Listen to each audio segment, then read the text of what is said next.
E vamos invocar sobre nós a luz, a graça, a força viva do Espírito Santo de Deus.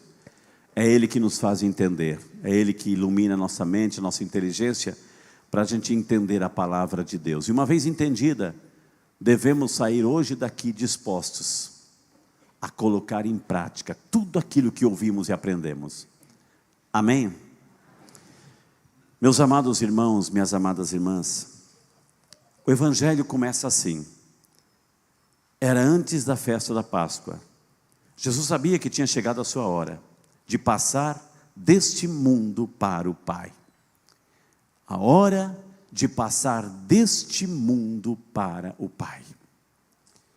Meus amados irmãos, minhas amadas irmãs, a hora de passar deste mundo para o Pai. Nós estivemos durante 40 dias, numa luta, num combate espiritual. Para quê? Justamente para passar deste mundo para o Pai. Para passar deste mundo para o Pai. É por isso que nós estamos aqui. Porque nós não somos deste mundo. A meta de nossa vida, o propósito de nossa vida, e fomos durante essas 5 semanas de Quaresma, entendendo que a nossa casa não é aqui, que devemos dar um passo de passar deste mundo para o Pai. E é o que Jesus começa dizendo assim, chegou a hora, Jesus sabia que tinha chegado a hora de passar deste mundo ao Pai, porque é lá onde Ele está, porque é lá onde está, é verdade, Ele está presente no meio de nós, onde 2 ou mais estão reunidos em meu nome, eu estou no meio deles. Ninguém duvida que Jesus está aqui. E Jesus deixou sinais concretos e visíveis de sua presença. É o que nós chamamos os sacramentos, os 7 sacramentos. E dos 7 sacramentos, Ele quis que a sua memória fosse perpetuada. Como? A forma de um pão e de um vinho. O corpo, isto é o meu corpo, isto é o meu sangue. É a forma que Ele pediu para ser lembrado. Ele pediu para ser lembrado. Quando também disse, façam isto em minha memória. E se hoje conhecemos Jesus, conhecemos que o nome dele não ficou esquecido lá atrás, o nome de Jesus, foi porque todo santo dia, nesses 20 séculos, a igreja, colocando em prática o que Ele pediu, no imperativo, fazei isto. O que é isto? Esse gesto de abençoar o pão e o vinho, se perpetuou, está até hoje, estamos aqui. É o sinal visível e ele vai nos ensinar muito mais. São Paulo, escrevendo aos Coríntios, Filipenses, Gálatas, enfim, vai nos ensinar que quem come, o próprio Jesus, quem come o meu pão, o meu corpo e bebe o meu sangue, as promessas, permanece em mim, eu permaneço nele, possui a vida eterna, e eu o ressuscitarei no último dia. Então, para chegar ao céu, ao paraíso, quem come a minha carne e bebe o meu sangue. A igreja oferece isso todo santo dia. Por capricho próprio? Não. Porque Ele pediu. Ele pediu, façam isso. Quem come a minha carne e bebe o meu sangue, permanece em mim, eu permaneço nele. A maneira como eu tenho para permanecer em Cristo é comer e participar do corpo e sangue. Possui a vida eterna. Como é que garantia eu tenho para possuir a vida eterna? Comungando Jesus. Comungando Jesus. E eu ressuscitarei no último dia. Como é que eu vou ser ressuscitado? Como é que eu vou ser? Eu já falei isso várias vezes. A Eucaristia é aquele imã que nos puxa para Deus. É aquele imã que nos puxa para Deus. Quanto mais eu participo, quanto mais eu recebo, quanto mais eu comungo, quem comunga permanece em mim e eu permaneço nele, possui a vida eterna e eu ressuscitarei no último dia. A Eucaristia, a importância de participarmos deste banquete. E tudo começou num dia como hoje, onde Jesus instituiu este maravilhoso e abençoado sacramento. Meus amados irmãos, minhas amadas irmãs, isto é tão sério que eu também não posso recebê-lo de qualquer jeito. A gente viu nesta semana, segunda, terça e quarta, a gente viu a decadência de um homem, Judas, que quando lá Jesus estava na casa de Marta, Maria e Lázaro, aquela mulher derramou um frasco inteiro do melhor perfume mais caro, que valia 300 denários, ou seja, 300 dias de um trabalho o trabalho de um servidor. 300 dias que valia aquele frasco. Ela derramou tudo aos pés de Jesus e enxugava com os cabelos. Judas criticou: que desperdício. Enquanto ela entregou tudo, porque tinha Jesus no seu coração, Judas, que não tinha mais Jesus no seu coração. E aí a decadência espiritual, minha gente, quando a gente deixa de ter Jesus no coração. Quando a gente deixa de ter Jesus no coração. Isso foi na segunda-feira. Na terça-feira também mais um ato de Judas, um ato de desprezo, negando. Judas, quando Jesus estava lá na Santa Ceia, um de vós vai me trair. Isso bagunçou a vida dos discípulos. Perguntaram, ninguém tinha cara de traidor ali. E de repente Pedro faz um sinal para João. João pergunta para ele, João pergunta para ele quem é. E Jesus fala: é aquele a quem eu pegar o pão, e colocar num molho e entregar. Era um gesto lindo. Era um gesto lindo na cultura. É quando uma pessoa importante chegava na casa, que eu queria honrar essa pessoa, o anfitrião queria honrar essa pessoa, ele pegava o pão e colocava no molho e oferecia: essa janta é para você, a minha homenagem para você, eu quero honrar você, você é o meu convidado especial. Foi isso que Jesus fez ao entregar para Judas. Mas nem isso foi suficiente. Quando Judas recebeu a comunhão, o diabo entrou nele. Olha, minha gente, quando a gente recebe a comunhão, a gente confia, a gente espera que a graça de Deus entre. O Judas foi contrário.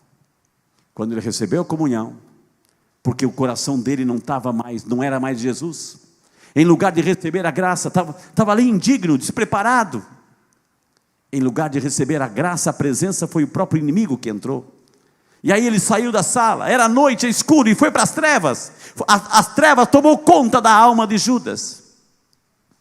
As trevas tomou conta. Ontem nós vimos também o evangelho de Mateus, que falou a mesma realidade. Judas, uma alma que se perdeu. Uma decadência espiritual.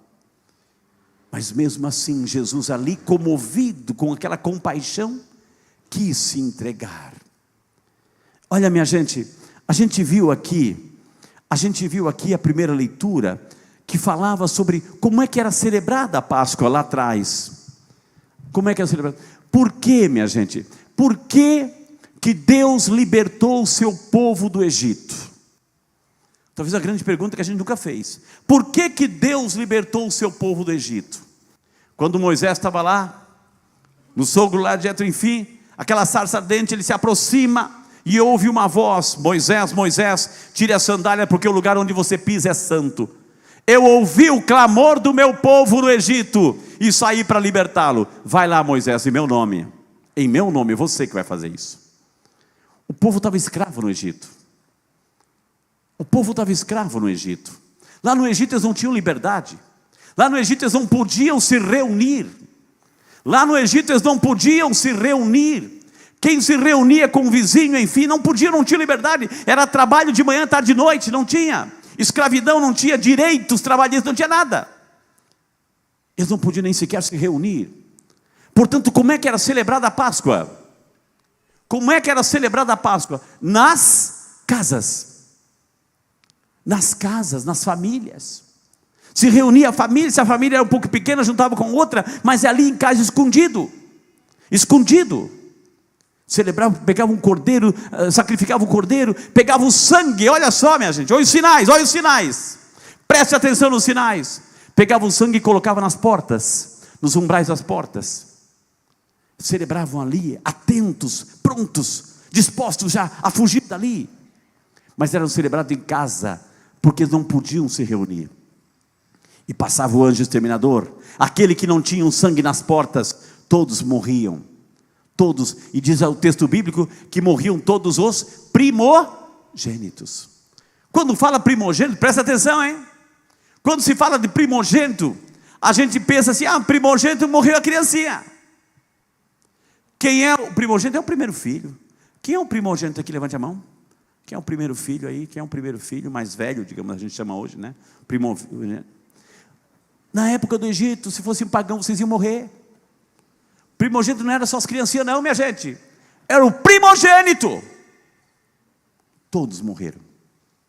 Aqueles que não tinham sangue do cordeiro nas portas, todos morreram. Todos morreram.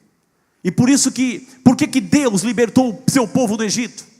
Porque quis tirar do Egito e colocou na libertação, no caminho do deserto, para que lá, Deus disse, Moisés, avisa o povo, eu quero que o povo celebre a minha honra, eu quero que o povo se reúna, para me honrar, para construir aqui nesse lugar um santuário, para reunir, porque eu quero fazer com o povo uma aliança. Então Deus libertou o seu povo daquela escravidão, onde não podiam se reunir, porque Ele queria ser honrado, queria ser honrado, dar espaço para o pessoal se reunir. Então faz assim com o dedo, mexe assim com o dedo, coloque bem pertinho no nariz o teu vizinho, coloca. Então, a partir de hoje, se Deus tirou você de casa e construiu uma igreja, não venha me dizer que eu rezo em casa e não vou à igreja. Para de dizer, para de se justificar. Se Deus tirou de casa, fez uma nova aliança numa assembleia, numa igreja, numa comunidade, para de dizer que eu rezo em casa, não preciso de igreja. Não é essa a fé cristã. Não é essa a fé cristã. Para de se justificar. E aí Jesus fez uma nova aliança. Uma nova aliança. Juntos, não mais em casa, mas reunindo as pessoas, os apóstolos, cada um diferente do outro, e fez ali uma ceia pascal, mostrou a importância de se reunir, de estar junto para celebrar. É isso que a gente faz, cada vez que a gente se reúne na assembleia, onde 2 ou mais estão reunidos em meu nome, eu estou no meio deles. E Jesus nos deu a Eucaristia, a honra da Eucaristia. E antes de comungar, de dizer isto é meu corpo, isso é meu sangue, né? Jesus fez um gesto. Antes de falar desse gesto, minha gente, coloque só por favor o salmo, né? Coloque o salmo aí, né? Projeta na tela o salmo. Porque minha gente, quando a gente olha esse gesto, o cálice por nós abençoado é a nossa comunhão com o sangue do Senhor. É o que a gente vai fazer. Mas a primeira estrofe, olha só o que diz a primeira estrofe, minha gente. Nós merecemos tudo isso? Não. Eu tenho dito lá no início, antes de começar a Semana Santa, que eu disse que a Semana Santa não é para qualquer um e não é para todo mundo. Estão lembrados do que eu disse? A Semana Santa é para quem? É para aquele que tem o coração agradecido. para aquele que é grato, o ingrato não participa.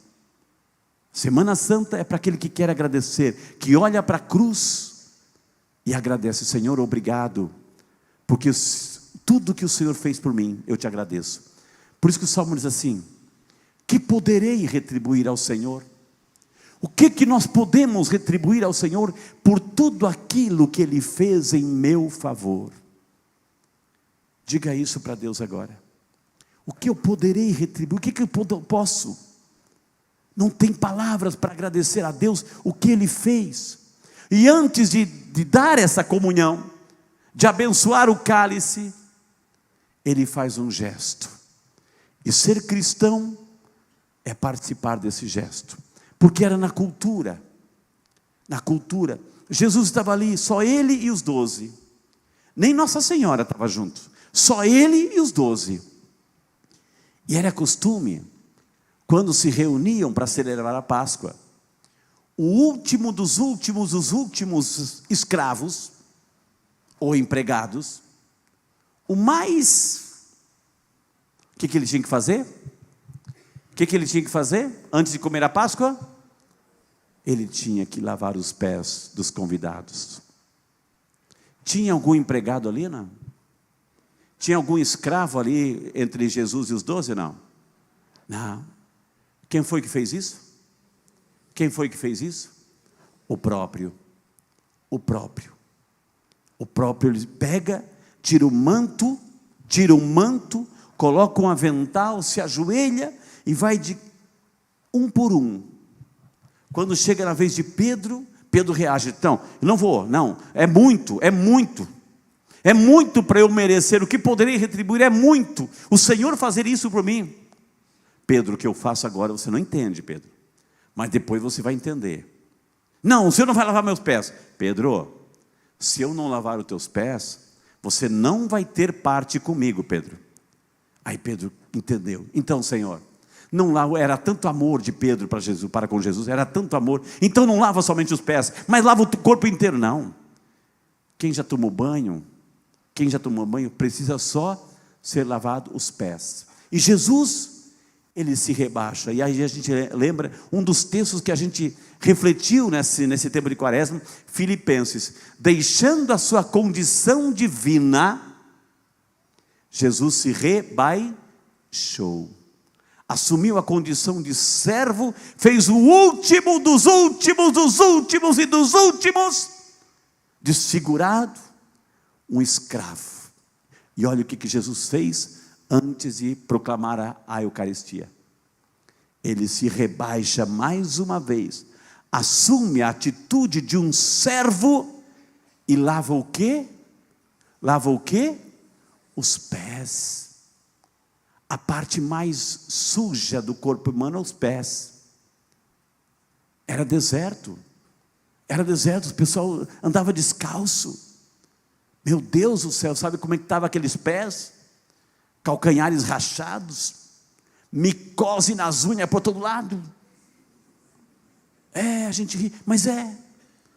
E foram aqueles pés que Jesus se rebaixou para lavar. Esse é o mandamento do amor. Para dizer que não existe, preste atenção, olha o gesto, olha a atitude, olha a sequência.